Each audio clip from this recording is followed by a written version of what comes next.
So since when have you been part of the Madras Christian College and how has your experience been?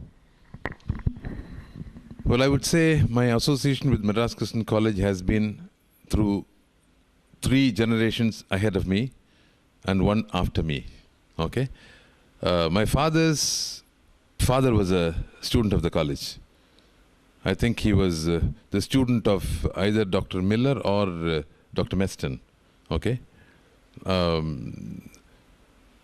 and then my father became a student, and then my son, our son David, right, became a student. So association with the college is generational in one sense.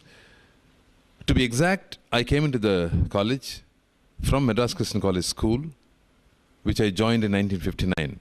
After passing out of Madras Christian College School, which is the feeder school of the college, I came to Madras Christian College in the year 1962 as a 15-year lad, a resident, and stayed on here for 6 years up to my master's in public administration. Okay. So having seen the college closely grown for the past 4 decades, how do you find the Madras Christian College so very different from other colleges? Another thing is, where do you find the college another 10 years from now? See, having been a part of the college for decades and having grown with the college, it's very difficult for me to look at it differently. See, if I had left the college for a few years seeking greener pastures, and if he had come back, then I would have known the difference. Having grown with the institution for 42 years as of now, I will find it difficult to respond to that kind of a question. But one thing that I can always rely on is the college, right through its history, has given enormous opportunities for individuals to face challenges. Every day, it's a challenge. And believe it or not, when I took over as a principal, the first day was a challenge to me because there was a dead body found on campus, decomposed, 3 days before I took over as a principal. So I was not responsible, right? And we had police on campus and women's forum representatives on campus questioning us as to who did it and how it happened and why it happened, a whole lot of it. Because the dead body belonged to a girl who had come here seeking admission, right? So an institution like Madras Christian College provides tremendous opportunities, right, for learning. And we learn the values of life.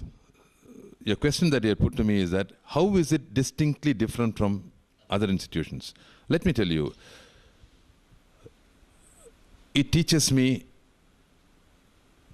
love, unity, and brotherhood.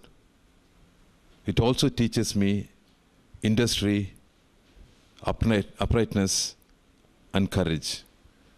Right? These are the values of life which I don't think other institutions provide, because it is built into our college prayer.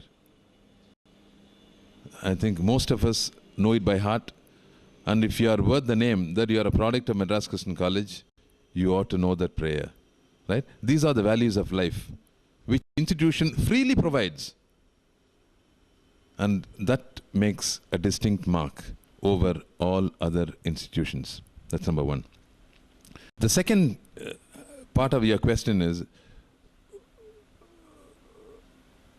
the vision for the college, where I would expect Madras Christian College to be.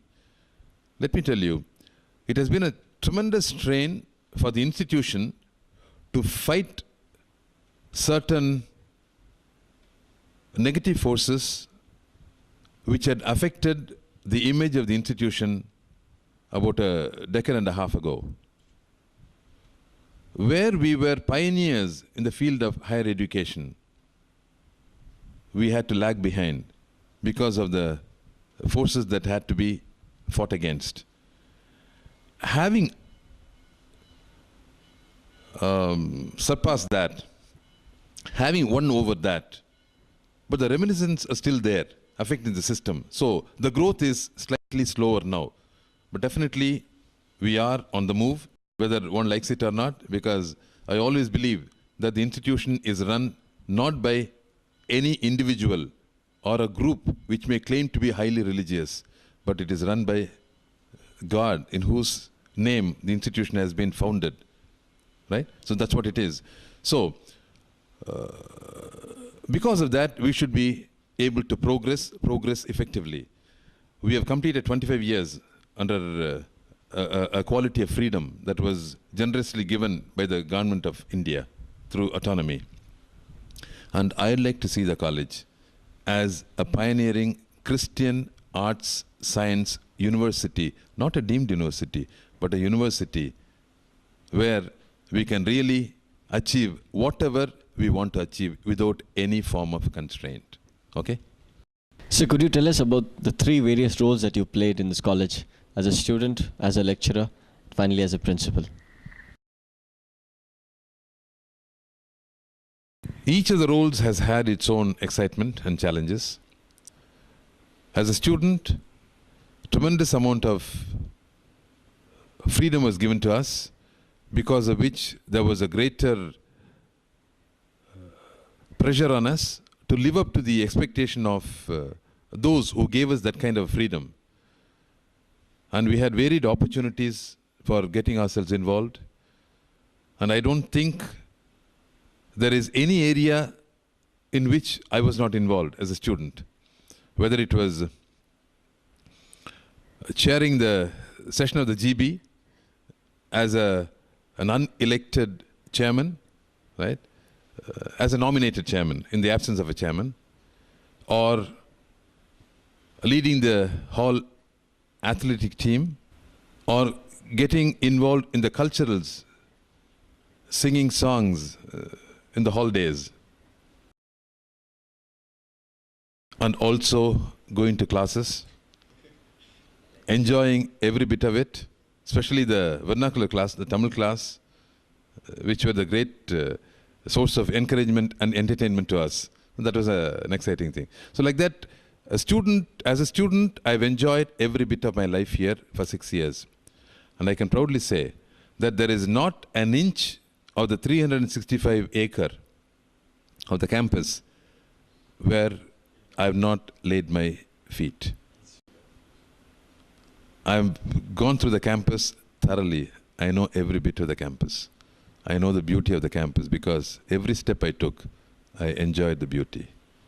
First to start with as a student, and later as a husband and a parent and a grandparent. Okay, that's what it is. So that's as far as the student life is concerned. As a lecturer, see, I was not basically an academic. Let me confess that, because I was involved in various aspects of the life of the college in all its fullness. But seeing certain inherent qualities in me, Dr. Chandran Devanesan, who was the principal when I was a student, took me in. And I was given a lot of responsibilities as a youngster. In fact, 2 or 3 years after my joining the faculty, I was made the staff advisor for the Association of Politics and Public Administration. And later on, Dr. Devanesan, it was not Dr. Devanesan, it was Dr. Abel, who made me the staff advisor and also the vice president of the College Union Society. And later I became the head of the department. So it has been a gradual growth of experiencing freedom, responsibility, and accountability. And I've always loved students. One of the weaknesses that was pointed out about me by some of my senior heads of departments, who were my peers, was that I was a little too close to the students. But I felt that was my strength. Students never took me for granted, nor did I. So that is a lesson that I learned in this college, to maintain a dignified relationship with students of various sorts and different genders. Okay, that's what it is.